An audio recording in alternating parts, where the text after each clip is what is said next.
болашағы мықты болу үшін бүгін ата-аналар сіздер ең бірінші орында балаларыңызға анализ тапсыртыңыздар. Ай, мен осы баламның анализі қазір қандай болып жатыр? Менің баламның гемоглобин жаңа жерде жазып жатыр. 17 жастағы баланың гемоглобині жаңа көріп қалдым. 102 дейді, я? 102 ма 107, 17 жаста. Ер балаларда гемоглобин, ферритин қыз балаларға қарағанда жоғары болу керек. Ер балаларда гемоглобин кем дегенде 145, 150-ге бару керек. Өйткені ер балаларда, оларда тестостерон, бұлшық ет көп. Оларда ферритин, неге қыз балаларда ферритин 5 пен 150-дің аралығы референс, ал ер балалардағы ферритин 180 мен 400-дің аралығы. Ер балаларға 2 есе көп ресурс керек. Потому что сонда ғана күшті тестостерон шығады.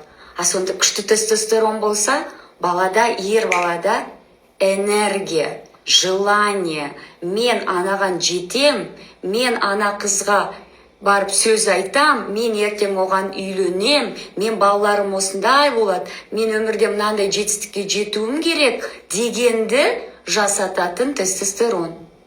А тестостерон шығу үшін бізге жаңағы кішкентай кезден анемияны емдеп тастауымыз керек. Неге біз қазір көріп жатырмыз жасөспірімдердің арасында ұл балаларда бойлары ұзын, бойлары 195-ке. Неге бойлары ұзарып кетті қазіргі балалардың?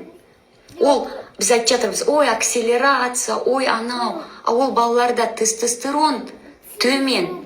Тестостерон төмен болғандықтан бойды өсіретін жаңағы зонаны жаба алмайды тестостерон. Яғни слишком ұзын болғанда дұрыс емес. Қысқа болғанда дұрыс емес қой, я? Әр баланың өзінің социально приемлемый росты. Яғни ата-анасының бойына байланысты өзінің бойы болу керек. Мысалы, ата-анасы, папасы 165, мамасы 155, то баласы 185-190-ға кетіп қалса, там тоже есть бірдеме но деген сөз бар. Сондықтан бүгінгі бұл энергия, ол жай ғана баланың шаршап жүргені, ол егер де, мен всегда айтам, бір нәрседен кеттім, я?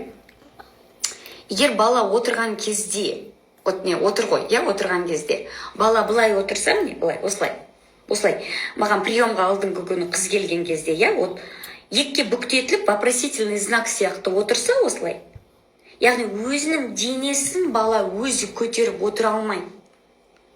Ол деген сөз, бұлшық еттер немене? Әлсіз. Связкалар әлсіз. Неге әлсіз? Потому что анемия. И жаңағы қыз бала. 13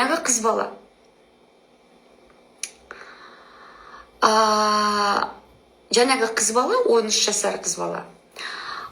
Осыдан 1,5 ай бұрын есінен танып қалып қалады.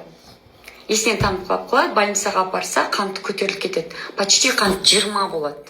20, гемоглобин 88, анемия орташа дәрежелі. Уже анемия 90-110 ол жеңіл дәреже. Анемия гемоглобин 88. Витамин Д'сі 17. 13 жасар қыз бала. Еще үйде 6 сестренка-братишкасы бар. Үйде 7 бала қойдым, өтірік айтпасам, қателеспесем. Яғни, еще ол балаларға қарайды. Жаңағы плюс этекір циклы келеді. Қыз балалар этекір цикл келген кезде темірді жоғалтады. Соның салдарынан гликированный гемоглобин 9-да бір нәрсе, бірақ инсулин 17. Яғни бірінші тип диабетке келмегендіктен дәрігерлер айтады, давайте понаблюдаем деп. Содан мамасы витамин Д береді, мен тыңдайтын оқырман екен қызына. Адам дәрігер темір препаратын жазып береді, фолиевый препаратты жазып береді. Сонымен 1,5 айдан кейін маған келгенде гликированный гемоглобині 5,2. Витамин Д'сі 80. Гемоглобин тоже көтерілді, 125 қой дейм, өтірік айтпасам. Яғни, мен ол анаға айттым. И ол мүмкін мені, жаңа кішкентай қыз мен тыңдап отыр, аты жөндерін айтпай ақ қояйын. Мен пациенттерім алыстан келген. Алла тағала бір ошол сақтап қалды. Құдай сақтасын, қант диабеті болмай-ақ қойсын. Но 20-ға дейін қант көтерілді.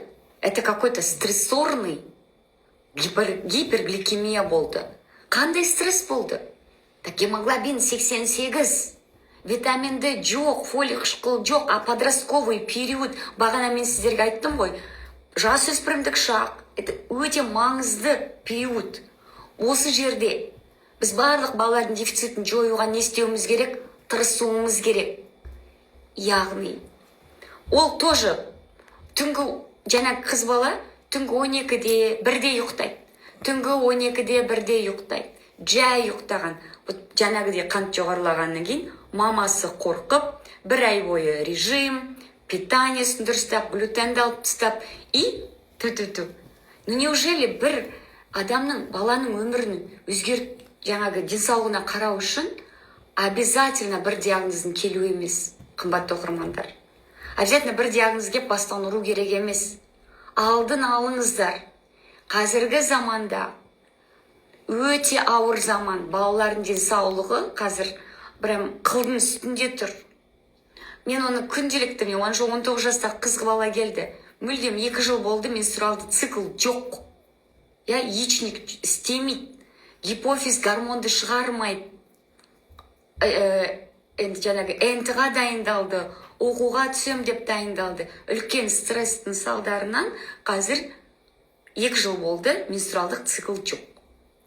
Енді біз соны не істеуіміз керек? Анау қалыпқа келтіру үшін қаншама, білмеймін, не істеу керек қазір, да? Вот менің бірнеше күн болды миымнан шықпай жүрген сол пациенткам. Вот осындай нәрселердің бәрін көргеннен кейін шырылдап айтасын. Шырылдап ұйқысын, балалардың ұйқысын қадағалаңыздар. Кешкі сағат 9-дан кейін телефонды алып аламыз. Просто барып, мысалы мен қазір қызым, кстати, ол магниевый ванна қабылдап жатыр. Эпсом соль, это қазір ваннада қызым. Мен оған жаңа ваннаны набирать еткізіп, ваннаға 1,5 килограмм английский тұз дейді, соны не істедім? Салдым да, жат дедім. Қазір жатсын. 20 минуттай мен қызым қазір ваннада жатады. Сосын кейін жатарда магнийін ішеді. Мен телефонды алып алам. Ол сағат 10-да ұйықтайды. Таңертең 7-де тұрады. Яғни 9 сағат ұйықтау керек менің қызым. 9 сағат ұйықтау керек. Мен соны бит қадағалап, неше сағат деп, өйткені ол менің қызым. Сіз өзіңіздің балаңыз үшін сөйтіп шырылдауыңыз керексіз. Өзіңіздің балаңыз үшін. Ертең